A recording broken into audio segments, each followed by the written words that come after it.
Oke, selamat siang, masih di TVRI Bali dan tentunya masih di Art Center dalam acara Bali Digital Festival. Kemudian juga ada pameran bangunan, kemudian juga ada Bali Jani, rangkaian acara yang disatukan dari tanggal 14 sampai tanggal 20 tentunya, bukan 19 loh, tanggal 20 ternyata.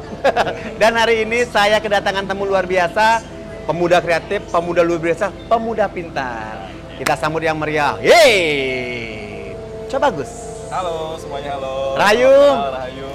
Coba Gus menang gatre. Kabar gatre becik. Luar biasa. Ini aura-aura pintarnya kelihatan ya. Jangan gitu juga. Jadi grogi nih.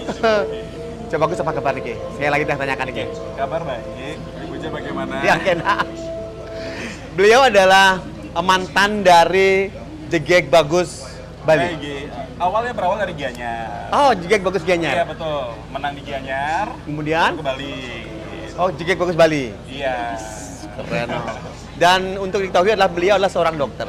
Saya juga sebagai seorang dokter, tapi masih dokter umum. Ingat, kalau tidak pintar nggak mungkin jadi dokter loh. Oh belum tentu, Ibu J, belum tentu. Masa sih? Nggak harus pintar jadi dokter, yang penting disiplin. Kayak gitu. Ya pintar juga itu gitu ya. Gus. Oke, kita akan banyak berbincang-bincang dengan Coba Gus terkait masalah kegiatan hari ini yang berlangsung dari tanggal 14 sampai tanggal 20. Coba Gus, niki hari pertama mereka. Hari pertama kebetulan ini teman-teman dari saya juga di TVRI Bali, Ibu J, Oh, saya sebagai presenter di TVRI Bali juga. Jadi ini barusan tadi ada siaran, mungkin yang udah lihat ada TV di belakang sini, sekarang saya ada di sini. Diminta untuk mampir ke sini untuk lihat booth-nya dan kondisi yang ada di festival ini. Ya, tadi dari kantor saya langsung ke sini dan langsung ketemu Beli Puja, kita langsung bertemu dengan. Iya, nanti kita akan berjalan sama beliau untuk bisa menikmati apa saja yang berada di kegiatan hari ini sampai tanggal 20. Ada banyak sekali, ada booth-booth yang masing-masing yang Kabupaten Buleleng sudah ada ditampilkan di sini. Kabupaten masing-masing ada Kabupaten Buleleng, Kabupaten Jembrana, Tabanan, Badung, semua kabupaten ada di sini. Semua kabupaten ada di sini. Betul. Kemudian juga ada pagelaran budaya nanti, termasuk juga digitalnya. Oh iya. Nah, ini hal yang luar biasa yang masyarakat harus tahu. Tidak hanya ada PKB saja, tetapi setelah PKB ternyata ada kegiatan ini. Dan kita perlu tahu bahwasanya ada banyak hal yang bisa kita dapatkan di sini. Ada banyak instansi pemerintah juga ada di sini. Karena digital itu kan menarik tuh sekarang. Betul sekali. Ya. Apalagi masa orang-orang banyak yang generasi Z ke atas itu udah memang pikirannya udah digital, udah modern, udah praktis. Jadi kayaknya memang awal festival ini sebetulnya bukan sebagai wadah lagi, sebagai rumah untuk generasi muda, Betul. mengembangkan bakatnya dan didigitalisasikan, begitu nggak sih? Cok, Ya. menurut dirimu ini kan ini kombinasi antara era digital, kemudian era kalau kita berbicara budaya, kita kental dengan hal yang berbau agak sedikit namanya? Klasik gitu. Klasik, oke. Kalau menurut penilaian dirimu, kenapa harus digabungkan ini antara digital kemudian klasik ini ada juga pagelaran budaya? Kalau menurut saya sih, kalau tidak kita mengikuti zaman juga kan salah. Ya, Betul. begitu ya. Apalagi zaman digital semua serba teknologi, begitu dengan inovasi-inovasinya, kalaupun kita tidak mengikuti kan kita jadinya nggak jadi katrol lah gitu istilahnya kan ya. Apalagi kita punya budaya. Nah, bukan berarti budaya yang kita miliki itu kita tahan, kita mengikuti yang terbaru. Malahan budaya yang kita miliki itu kita kolaborasikan dengan yang namanya Setuju. digital. Betul. Jadi ya target pasarnya pun atau orang yang melihat pun karena digital itu adalah luas, targetnya jadi orang-orang bisa lebih tahu dengan apa yang kita miliki, contoh budaya misalnya kan gitu. Karena Bali ya dari zaman dulu budaya memang sudah bagus banget dan sudah kental banget di pulau ini. Kalaupun sebetulnya tidak ada digital, Pulau Bali juga bakal tetap survive dengan budaya. Tapi apalagi dengan digital, betul. masyarakat dunia pasti lebih tahu lagi. Oke, mungkin harapan pemerintah adalah ketika kita wajib untuk mengenal, keharusan itu untuk mengenal digital, tetapi jangan pernah lupa bahwasanya ada budaya pendukung. Akhirnya Bali ini bisa muncul sebagai daerah yang berbudaya, yang kaya dengan budayanya, kemudian juga kaya dengan hal-hal yang berbau tradisional kan gitu mungkin. Jadi memperkenalkan nilai digitalnya, kemampuan digitalnya, juga memperkenalkan budaya loh Bali luar biasa ini ada di sini begitu mungkin. Apalagi kalau misalnya saya bilang juga mungkin dasar dari sebuah dunia digital yang masuk ke Bali memang ada budaya Balinya. Betul ya. Karena yang dijual juga pasti ada Bali-Balinya. Setuju, kan, ya? setuju. Kayak gitu. Cok, Umurnya berapa makin? Saya sekarang 29 tahun. 29 tahun, dokter, kemudian juga jago berbahasa Inggris, Aduh. kemudian juga prestasinya luar biasa. Luar biasa Ya, dirimu. begitu. Saya mengumpulkan dulu prestasi. Nah, untuk ini nanti. pesan-pesan buat anak muda nih. Apa yang harus dilakukan nih, apalagi sekarang berarti Gen Z juga. Termasuk generasi milenial. Generasi milenial. Iya. Nah, apa yang harus dipersiapkan anak-anak muda ini mungkin biar bisa seperti coba Gus Eki? Kalau untuk persiapan lebih ke percaya diri aja, Oh, jadi oke. dengan diri sendiri. Kenapa? Jadi dengan diri sendiri, nggak usah takut dengan kemampuan begitu. Karena mengembangkan sebuah bakat, mengembangkan sebuah potensi diri itu tidak terbatas dengan apa yang kalian miliki. Contoh misalnya saya awalnya memang dari kecil ingin jadi apa, jadi dokter begitu. Setelah SMA saya nggak ada istilahnya ikut-ikut yang mengasah soft skill, public speaking, kompetisi-kompetisi lain tidak ada.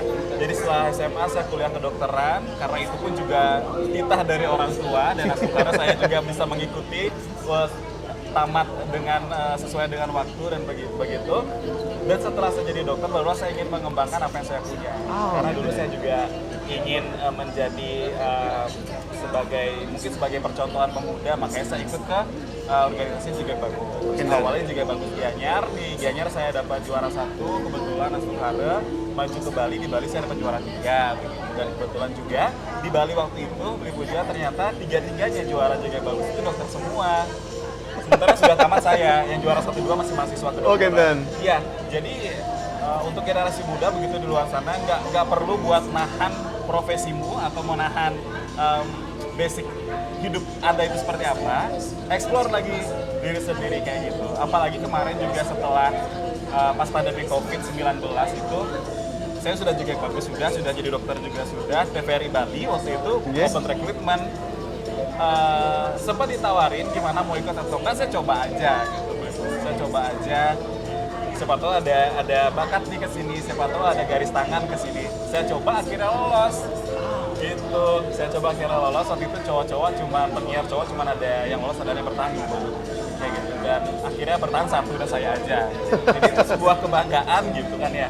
Karena memang di basic untuk presenter itu saya nggak ada waktu itu.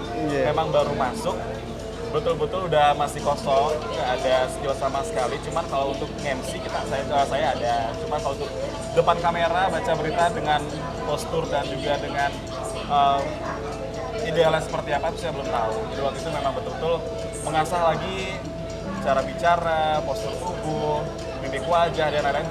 Memang sedia untuk membaca berita, betul-betul tidak tahu apa-apa. Nah, di titik itu sebetulnya saya sadar sih, Wid, ternyata Tuhanku, Tuhan Wid itu memiliki banyak cara disampaikan kepada umatnya begitu. Selagi kita masih mau berusaha. Iya. Ternyata manusia itu dilengkapi dengan banyak kemampuan. Caranya adalah kita terus belajar, kita terus mungkin bertanya kepada orang-orang yang mampu sehingga melengkapi diri itu. Seperti kata tadi itu bagus, bahwasanya tiba-tiba ada keinginan untuk menjadi seorang, setelah jadi dokter, keinginan menjadi seorang presenter, belajar presenter. Nah, itu yang mungkin orang tidak lakukan. Nah, sekarang teman-teman pemuda-pemuda Bali yang mungkin akan mengikuti jejak beliau, sesuatu yang terjadi bisa saja apabila kita tuh mencobanya, betul ya? Betul. Kalau kita tidak mencobanya, tidak akan ada ruang untuk kita bisa berpikir lebih baik. Ketika kita mencoba, kemudian kita mengasah terus bakat yang kita miliki, ternyata ada sesuatu yang tidak pernah kita pikirkan menjadi kenyataan. Luar Bahkan biasa. dengan suatu tantangan atau dengan suatu paparan gitu ya, itu bisa memunculkan bakat tersendiri loh, kayak gitu. Misalnya begini, awalnya mungkin saya tidak disuruh jadi presenter, tidak ingin jadi presenter, cuman ada tantangan nih. Oh gitu. Iya. Bisa nggak ikut coba aja tes gini-gini atau nggak mungkin jadi dokter begitu. Kalau dari kata hati, saya dulu inginnya jadi pilot. Ingin jadi pilot, ingin terbang di pesawat. Cuma karena orang tua begitu ibu kebetulan kita dari keluarga kesehatan juga mintanya supaya jadi dokter. Nah itu kan sebuah tantangan tuh. Iya, betul. Karena memang basic saya awal memang jadi dokter, cuma tuh akhir-akhir ini akhir waktu Pengen jadi itu dokter. pengen berubah gitu. Akhirnya dengan paparan begitu, ya sebenarnya bisa sih, apalagi pengen pesan orang tua kan gitu ya, karena Nah. orang tua membiayai, jadi agak berat kalau misalnya kita tidak mengikuti begitu. Beliau adalah seorang dokter, kemudian juga seorang presenter, kemudian juga ada hal-hal yang lain dilaksanakan. Hal terberat adalah pasti mengatur waktu. Bagaimana Anda mengatur waktu itu? Dulu sempat, ini kemarin saya sempat bekerja di salah satu rumah sakit, Yeah. gitu, di unit gawat darurat gitu, Bu. Dan sementara di saat itu saya sedang sibuk, ada model juga saya kebetulan, ada model, ada TVRI dan juga sebagai dokter di rumah sakit tersebut. Ada klinik juga, jadi memang mengatur waktunya sangat susah. Sempat dulu waktu jaga, ternyata saya nggak ada absen siaran. Tiba-tiba dihubungin teman, ada siaran hari ini. Panik saat itu, karena saya jaga sore, siarannya sore. Nah, itu sebagai sebuah pelajaran, karena waktu itu saya juga nggak catat list saya jadwal kapan aja siaran. Jadi kalau saat ini, kondisi saat ini saya sedang tidak bekerja di unit gawat darurat, jadi masih fleksibel. Oke. Oh begitu. Ya, saya ada klinik sendiri, saya organisir klinik sendiri. Jadi lebih fleksibel sih waktunya, jadi saya masih bisa untuk senang-senang di hobi saya di presenting, hobi saya di modeling, ataupun di lain-lain. Kalau di posisi Anda, hal terberat yang pernah Anda lakukan apa ini? Terberat dalam arti di kerjaan atau? Betul, di pekerjaan. Kerjaan apa ya? Oh ya, ada, baru-baru ini. Lebih ke pendapat atau persepsi orang lain sih, karena orang-orang melihat saya lebih aktif di presenting dan juga modeling dan istilahnya di depan kamera begitu. Bahkan orang lupa bahwa saya adalah seorang dokter. Begitu. Bahkan sempat di teman-teman atau di kenalan orang tua begitu.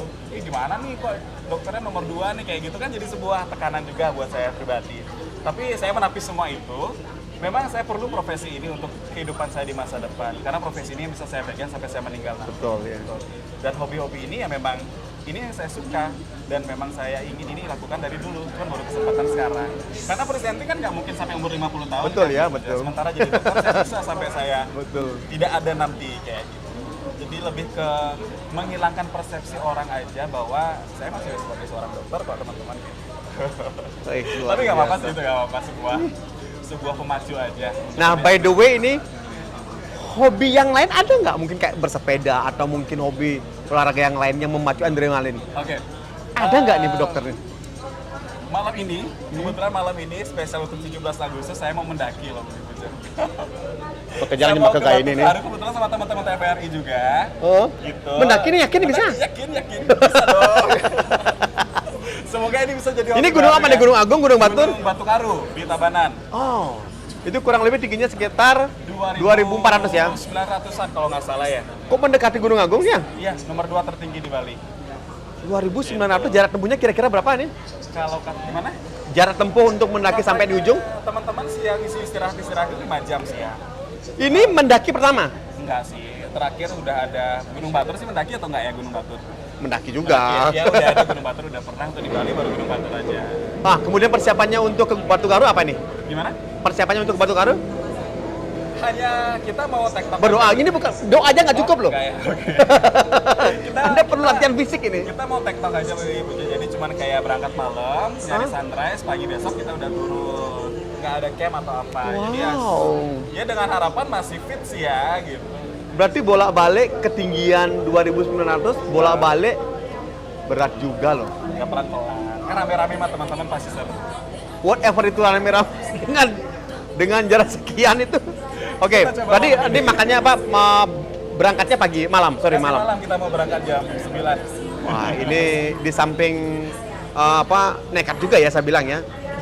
Bisa dikatakan nekat. Tapi karena memang sudah pernah melakukan kegiatan yang sama, yaitu Gunung Batur, mungkin sudah punya treatment sendiri ya, sehingga Gunung Karu sudah menjadi bagian yang lebih dekat lagi, close lagi untuk bisa menanjak lebih cepat ya. Kalau jaga malam di rumah sakit kan malam tuh nggak begadang kan ya, sama aja lah, mirip kayak mendaki gunung nggak tidur sampai besok pagi. Jadi mirip aja sih. Berapa orang nanti berangkatnya? Kita dari TVRI kayaknya ada 4 orang sih. Oh, berarti 17-an di sana? Enggak 17-an, kita eventnya jadi jatuhnya tanggal 18 ya? Cuman ya kita bawa bendera sih nanti mungkin. Pakai di konten media sosial gitu. Wah, ini pemuda kreatif, dokter iya, presenter iya, kemudian juga jigek bagus, kemudian juga sekarang pendaki gunung. Oke, semoga rezekinya juga sebanyak itu. Nah, tentunya ketika orang tua sudah menginginkan sebagai seorang dokter, ada nggak bahasa-bahasa orang tua yang seakan-akan ngapain kamu jadi dokter, kemudian kamu lari ke presenter, ada nggak begitu bahasa orang tua? Kalau bahasa orang tua sih enggak, karena orang tua juga kebetulan mendukung. Support juga? Support juga, karena kebetulan ibu, bapak suka begitu. kalau saya atau anak-anaknya itu menunjukkan bakatnya di orang-orang. Jadi, ya memang profesi tidak menutup kemungkinan saya untuk berkembang, apalagi ponakan-ponakan saya juga ada yang ketika bagus juga.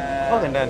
Ya, jadi sebuah apa ya, fleksibilitas yang ditawarkan orang tua supaya kita masih bisa berkembang. Ya, jadi kalau sesuatu yang kita inginkan kemudian menjadi dukungan orang tua juga, buat kita menjadi power sendiri ya, buat menjadi power, wah ini orang tua mendukung, ini apa yang saya lakukan. Orang tua memberikan ruang untuk kita bisa lebih merdeka lagi, gitu kan ya. Oke, teman-teman TVRI, luar biasa bincang-bincang saya sama pemuda luar biasa. By the way, Ya, maaf pertanyaan saya yang lebih sedikit spesifik, sudah berkeluarga? belum. Masih muda. Instagramnya di bawah sini. Nomor WA juga ada di bawah sini. Oke, di bincang-bincang saya dengan Cok Bagus, pemuda keren luar biasa. Semoga menginspirasi semua dan memberikan ruang kita bisa lebih terbuka lagi bahwasanya apa yang kita inginkan, lakukan, latih kemampuannya dan jadi yang terbaik. Rayu. Rayu, jangan lupa tonton TVRI Bali selalu.